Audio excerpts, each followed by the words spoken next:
ಗಳು ವೇದಿಕೆ ಮೇಲೆ ಆಸೀನರಾಗಿರುವ ಗಣ್ಯರೇ, ಶಿಕ್ಷಕರೇ ಮತ್ತು ನನ್ನ ನೆಚ್ಚಿನ ಸ್ನೇಹಿತರೆ, ಇಂದು ಸ್ವಾತಂತ್ರ್ಯ ದಿನವು ಭಾರತೀಯರಿಗೆ ಪ್ರಜಾಪ್ರಭುತ್ವ ದೊಡ್ಡ ಶಬ್ದವಾಗಿದೆ. ಈ ದಿನದಂದು ನಾವು ಬ್ರಿಟಿಷರ ಆಳ್ವಿಕೆಯಿಂದ ಸ್ವಾತಂತ್ರ್ಯವನ್ನು ಪಡೆದುಕೊಂಡಿದ್ದೇವೆ.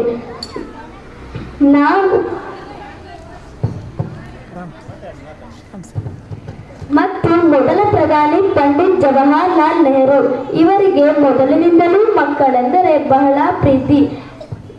ಇವರ ಮೊದಲ ಹೆಸರು ರಾಜಕೌಲ. ಇವರು ಸಂಸ್ಕೃತಿ, ಫಾರಸಿ ಭಾಷೆಗಳಲ್ಲಿ ವಿದ್ವಾಂಸರಾಗಿದ್ದರು. ಇವರು ಡೆಲ್ಲಿಯ ಮೊಘಲ ದೊರೆಗೆ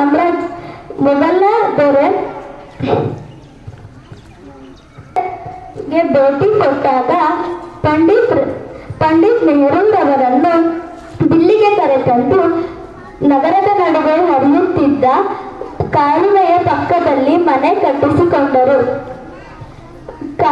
ಹಿಂದಿ ಭಾಷೆಯಲ್ಲಿ ಕಾಲುವೆಗೆ ನಹರ್ ಎನ್ನುತ್ತಾರೆ.